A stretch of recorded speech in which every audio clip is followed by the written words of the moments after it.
فرمایا اللہ رب العزت نے وَذَرُوا ظَاهِرَ الْإِثْمِ وَبَاطِنَهُ، چھوڑ دو وہ گناہ جو تم ظاہر میں کرتے ہو یا تم چھپے ہوئے کرتے ہو۔ گناہ کرنے کی 4 وجوہات ہوتی ہیں، اللہ رب العزت نے ان 4 وجوہات کا تذکرہ قرآن پاک میں کر کے اس کا جواب بھی دے دیا۔ سب سے پہلی وجہ گناہ کرنے کی یہ ہوتی ہے کہ بندہ سمجھتا ہے کہ مجھے دیکھنے والا کوئی نہیں۔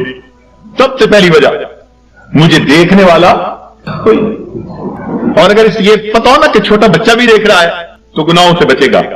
تو جب یہ احساس دل میں ہو کہ مجھے دیکھنے والا کوئی نہیں تو یہ گناہ کرنے کی پہلی وجہ۔ اللہ تعالیٰ نے قرآن پاک میں اس کا بھی جواب دے دیا، فرمایا ان ربک لبالمرصاد، تیرا رب تیری گھات میں لگا ہوا ہے۔ اب یہ مرصاد کسے کہتے ہیں؟ مفسرین نے لکھا کہ جب کوئی شکاری اپنے شکار پر نشانہ باندھنا چاہے تو بڑی توجہ کے ساتھ اس کو دیکھتا ہے، حتیٰ کہ اپنے سانس کو بھی تھوڑی دیر کے لیے بند کر لیتا ہے، پلک بھی نہیں چھپکتا۔ اس کیفیت کو مرصاد کہتے ہیں۔ گویا اللہ رب العزت ہمیں اتنے غور سے دیکھ رہے ہیں جیسے دنیا میں کوئی شکاری اپنے شکار کو غور اور توجہ کے ساتھ دیکھتا ہوتا ہے۔ تو جب ہمیں اتنی باریکی سے دیکھا جا رہا ہے تو ہم کیسے کہہ سکتے ہیں کہ دیکھنے والا کوئی نہیں؟ تو اس کا جواب دے دیا کہ یہ نہ سمجھنا کہ دیکھنے والا کوئی نہیں، ان ربک لبالمرصاد۔ گناہ کرنے کی عموماً دوسری وجہ یہ ہوتی ہے کہ آدمی سمجھتا ہے کہ کسی کو پتہ ہی نہیں چلنے دیا، جی میں نے فون کیا پتہ نہیں چلنے دیا، میں نے فلاں یوں کیا پتہ ہی نہیں چلنے دیا، کسی کو پتہ ہی نہیں دی۔ یہ گناہ کرنے کی دوسری وجہ ہوتی ہے کہ بندہ سمجھتا ہے کسی کو پتہ ہی نہیں۔ اللہ رب العزت اس کا بھی جواب دیتے ہیں، فرماتے ہیں کہ میں وہ ذات ہوں یعلم خائنۃ الاعین وما تخفی الصدور، میں جانتا ہوں تمہاری آنکھوں کی خیانت کو اور جو تمہارے دلوں کے اندر چھپا ہوا۔ تو جواب دے دیا کہ یہ مت ذوق میں رہنا کہ ہمیں کوئی نہیں، کسی کو پتہ ہی نہیں چلنے دیا، وہ جانتا ہے تمہاری آنکھوں کی خیانت کو اور جو تمہارے دلوں میں چھپا ہوا۔ تو اس کا بھی جواب دے دیا۔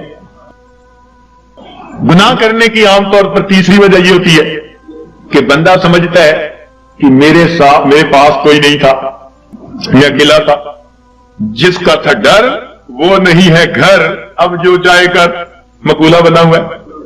تو جب بندہ محسوس کرتا ہے نا جی میرے پاس کوئی نہیں تھا، تو یہ گناہ کرنے کی تیسری وجہ ہوتی ہے۔ اللہ تعالیٰ نے اس کا بھی جواب دے دیا، فرمایا تم 3 ہوتے ہو تو چوتھا اللہ ہوتا ہے، 4 ہوتے ہو تو 5واں اللہ ہوتا ہے، وَهُوَ مَعَكُمْ أَيْنَمَا كُنْتُمْ، وہ تمہارے ساتھ ہوتا ہے تم جہاں کہیں بھی ہوتے۔ تو اس لیے اس کا بھی جواب دے دیا کہ یہ نہ سوچنا کہ پاس کوئی نہیں ہمارے۔ گناہ کرنے کی چوتھی وجہ، انسان ڈھیٹ بن جائے، بے حیا ہو جائے۔ بچہ بڑا ہو جائے نا، بے حیا بن جائے تو باپ کو کہتے ہیں اچھا نہیں میں کرتا کیا کریں گے، یا پڑوسی کو کہتے ہیں اچھا نہیں میں یوں کرتا تم کیا کر لو گے۔ یعنی جب یہ ذہن میں ہوتا ہے کہ کوئی میرا کچھ نہیں بگاڑ سکتا تو بندہ کہتا ہے تم کیا کر لو گے، اچھا میں کرتا ہوں تم کیا کر لو گے۔ یہ گناہ کرنے کی چوتھی وجہ ہوتی ہے۔ اللہ تعالیٰ اس کو بھی جواب دیتے ہیں اور فرماتے ہیں کہ بندے یہ مت سمجھنا کہ اللہ تعالیٰ کیا کر لیں گے، ان اخذہ علیم شدید، اس کی جو پکڑ ہے وہ دردناک بھی ہے اور سخت بھی ہے۔